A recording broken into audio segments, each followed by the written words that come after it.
Ummeti musliman është ummeti i drejtësisë dhe ummeti i të vërtetës. Ndaj dhe Allahu Azza wa Jall e ka vendosur ummetin musliman, këtë ummetin e fundit, ummetin e Muhamedit sallallahu alaihi wasallam, si rregullator, stabilizator dhe vlerësues për ummetet e tjera në këtë botë, në këtë dynja. Dhe po kështu ky ummet është dëshmitar përpara Allahut të lartësuar për ummetet e tjera. Ky është ummeti më i mirë që Allahu i lartësuar e ka sjell për njerëzimin. Dhe se Allahu i lartësuar e ka porositur këtë ummet të jetojë, të mendojë dhe të veprojë me drejtësi. Allahu ju porosit që amanetet u ktheni atyre që u përkasin ato.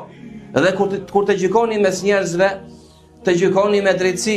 Po kështu ai thot, Allahu ju urdhëron dhe porosit me drejtësinë dhe bamirësinë.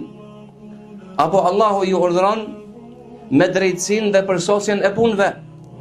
Po kështu Allahu Jalla wa Ala na thot në një ajet tjetër, o ju që keni besuar, pra u drejtohet besimtarëve, qëndroni zbatues të drejtësisë me rigorozitet, dëshmitar për hir të Allahut, qoftë dhe kundra veteve tuaja, qoftë dhe kundra prindërve tuaj, apo të afërmve tuaj, dhe në qoftë se ata për cilët ju jepni dëshmi janë të pasur apo të varfër, Allahu është vlerësuesi më i mirë për ta. Ndaj mos ndiqni epshet duke mos e zbatuar drejtësinë, dhe në qoftë se ju anoni në çështjen e dëshmive, atëherë dijeni se Allahu është i mirënjohur për punët tuaja.